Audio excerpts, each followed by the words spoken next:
안녕하세요, 여러분. 지난 몇 주간 계속 좋은 날씨가 계속되고 있죠. 이번 주는 지난주부터 여름을 재촉하는 비가 좀 내리고 있는데, 그런 날씨가 많이 더워질 것 같습니다. 계속되는 코로나 사회적 거리두기를 모두 잘 지키고 건강 챙기기 바랍니다. 오늘은 선운동학의 마지막 시간으로 속력과 속도, 그리고 속도에 대해 알아보겠습니다.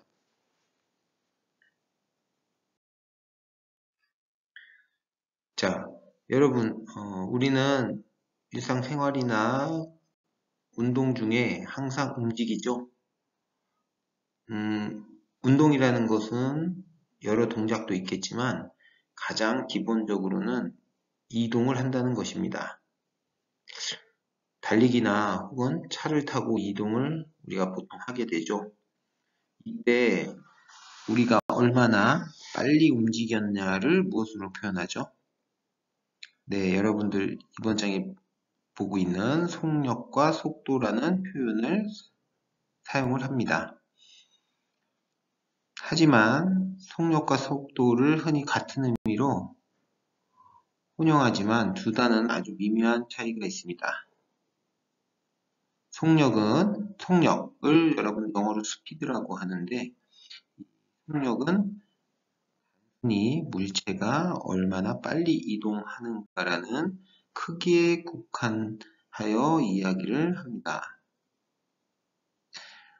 반면에 속도는 영어로 우리가 velocity라고 하는데, 이는 얼마나 빨리 어느 방향으로 움직였냐는 움직임의 방향까지 포함하는 의미입니다.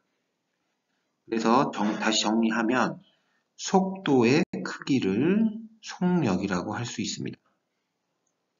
예를 하나 들겠습니다. 육상 선수가 본인 레인에서 달리지 않으면 아무리 빨리 달려도 어떻게 되죠? 네, 실격이죠. 이렇듯 우리 운동 역학에서는 단순히 빠르다 뿐만 아니라 움직이는 방향도 매우 중요합니다. 여러분들 밑에 보는 다음 그림은 자동차가 커브길을 달리는 그림인데요. 처음 속도 써있는 위치에서 마지막 속도 위치까지 자동차가 같은 속력으로 달린다고 했을 때 계속 같은 속력으로 달리지만 방향이 계속 바뀌기 때문에 우리는 속도가 변화한다고 할 수 있습니다. 물리학에서 속력과 같은 크기지만 속력과 같이 크기만 가지는 것을 물리학에서는 스칼라라고 하고요. 크기와 방향을 함께 가지는 것을 벡터라고 합니다. 아마 여러분 고등학교 때 여러분들 배워서 알고 있는 내용일 텐데 다음 시간에 기억을 한번 다시 더 상기하기 위하여 벡터 스칼라는 다음 시간에 다뤄보도록 하겠습니다. 자, 그럼 다시 본론으로 들어와서 그럼 속도는 어떻게 구할까요? 속도는 소요된 시간 동안의 위치의 변화라고 정의할 수 있습니다. 그래서 다음과 같은 수식을 구할 수 있는데요.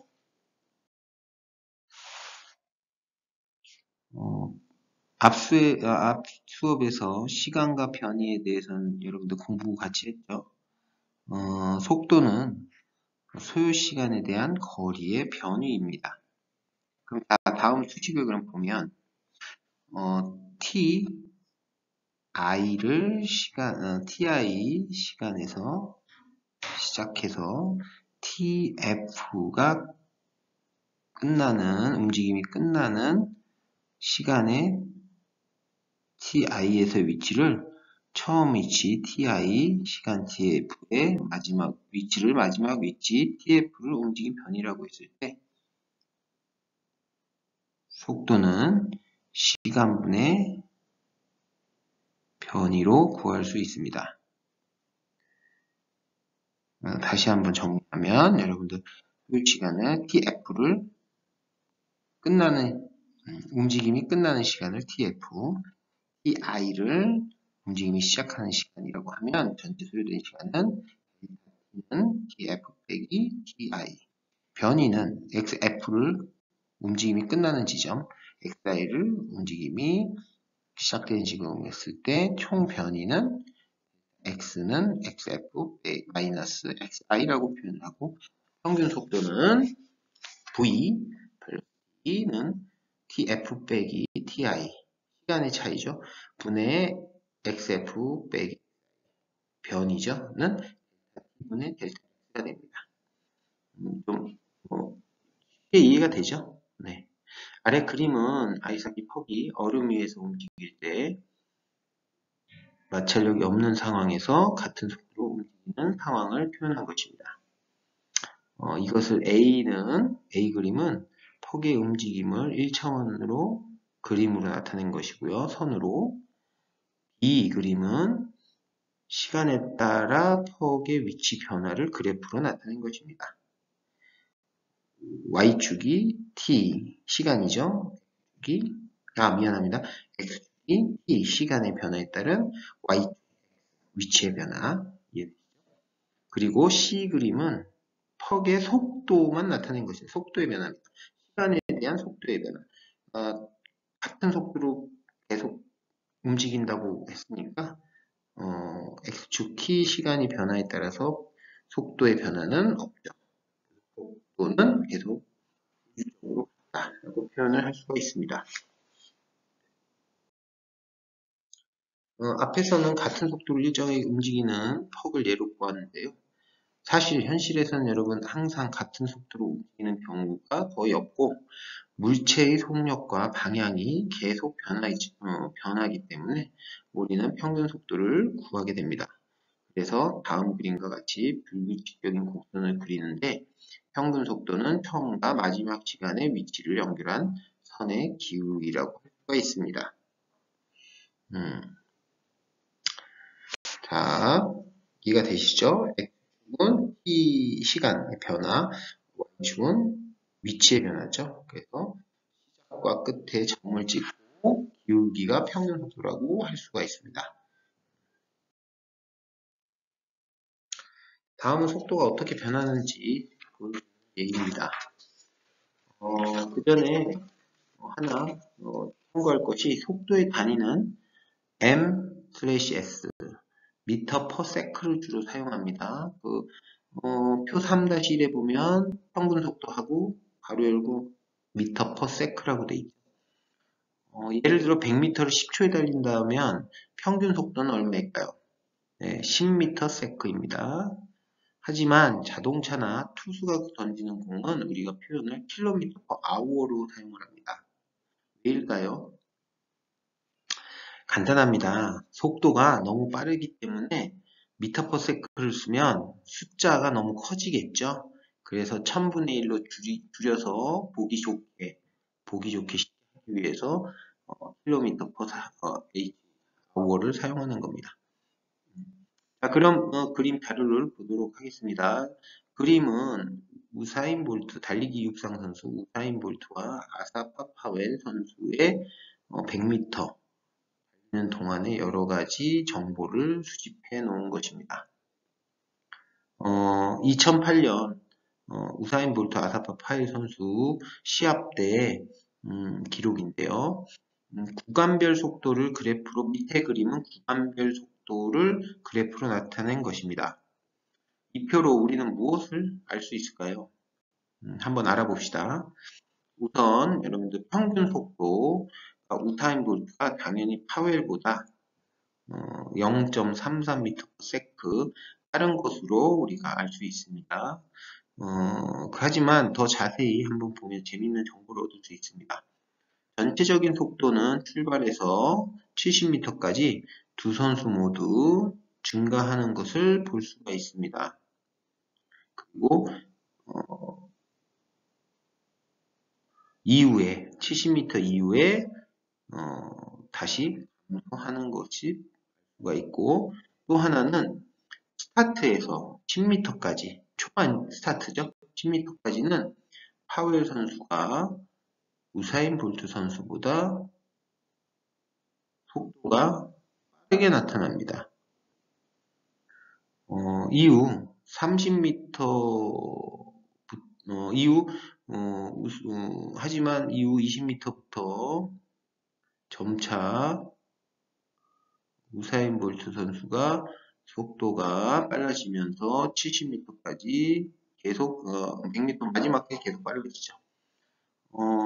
그런데 우사인 파웰 선수는 특히 30m 이후에 급격히 속도가 떨어지는데 반면에 우사인 볼트 선수는 초반 스타트는 느리지만 가속을 빠르게 붙여서 마지막까지 그 속도를 유지하는 능력이 뛰어나다는 것을 알 수가 있습니다.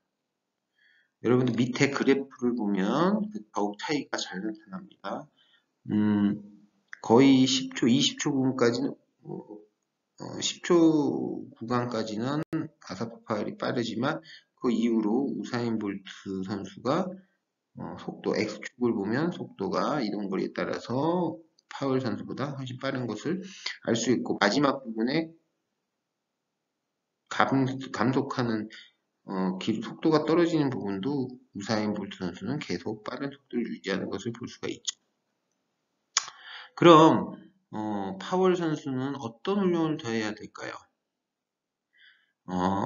가속과 후반부 속도를 유지하는 것이 중요하다고 볼 수 있고요. 볼트는 훈련을 초반 스타트를 더 빠르게 하는데 집중을 하면 기록 단축을 할 수 있겠다고 우리가 예상을 할 수 있겠죠. 이렇게 단순하게 속도와 시간, 거리를 가지고도 우리가 많은 정보들을 얻어낼 수가 있습니다. 다음 그림은 골프 스윙 동작을 영상으로 찍어 놓은 사진인데 보통 이런 사진은 초단 1000장 이상 찍는 사진기로 찍으면 이렇게 처음부터 끝까지 동작을 한 장으로 볼 수가 있습니다. 근데 여기서 특징할 것은 여러분들 채와 다음 채 사이에 공간이 넓은 구간이 있고요. 또 점차적으로 채와 채 사이의 거리가 좁아지는 공간이 있는 거 보이시죠? 이게 어떤 의미일까요?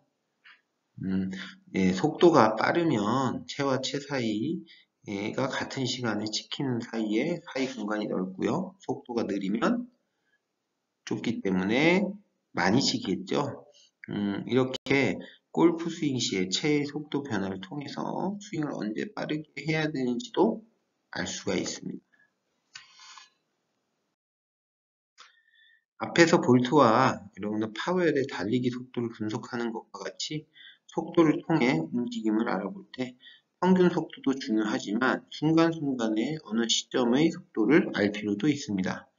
이를 우리는 순간 속도라고 하고 다음을 통해 수식을 통해 구해낼 수가 있습니다. 다음 그림과 같이 시간에 대한 위치를 보여주는 곡선 그래프가 있습니다. 왼쪽 그림 보세요. 이 그래프는 점들로 이루어진 선이기 때문에 여러분 밑에 시간 X축 시간을 보면 1초와 1초 사이에는 무수한 점들이 모여 선으로 그려지겠죠. 다시 말해 0.1초, 0.2초와 같이 세세하게 더 나눌 수 있고요. 심지어 0.1초, 0.2초 사이에 0.01초, 0.02초 지점도 있을 것입니다. 이렇게 계속 시간을 나누다 보면 어느 순간에 0에 가까운 지점이 있고요. 0에 가까워지는 지점이 있고요. 이 지점에서 곡선의 접선을 구할 수가 있습니다. 바로 그 접선 구간이 순간 속도입니다. 여러분들 그림 보면 가운데 1.5초 점선 있는 부분 맨 위에 접선이 되는 부분이 있고 그곳을 우리가 순간 속도로 잡아낼 수도 있습니다. 이 순간 속도는 다음의 수식을 통해 구해낼 수 있습니다. 오른쪽 보시면 V는 리미트 델타 t에서부터 0까지 델타 t분의 델타 x라고 표현을 할 수 있는데요. 이것은 다시 dt분의 dx라고 표현을 하게 됩니다. V는 이 수식에서 V는 순간 속도이고 x는 총변이, 분모로 있는 t는 총 소요 시간을 의미합니다. 이를 미분, 리미트라고 그러죠. 미분을 하게 되면 미세하게 계속 나누면 순간 속도가 나오는데 델타 t분의 델타 x라고 우리가 표현을 합니다. 이것은 고등학교 수학 시간에 배우는 미적분을 참고하면 아주 쉽게 이해할 수가 있습니다. 여러분들 공부하면서 한 번쯤 다시 미적분을 한번 참고하도록 합니다. 여러분들 밑에 자동차 속도계도 속도계도 달리다 보면 매 순간순간의 속도를 정보로 우리가 보고 할 수가 있습니다. 자, 이번 페이지는 여러분들이 풀어보는 페이지입니다.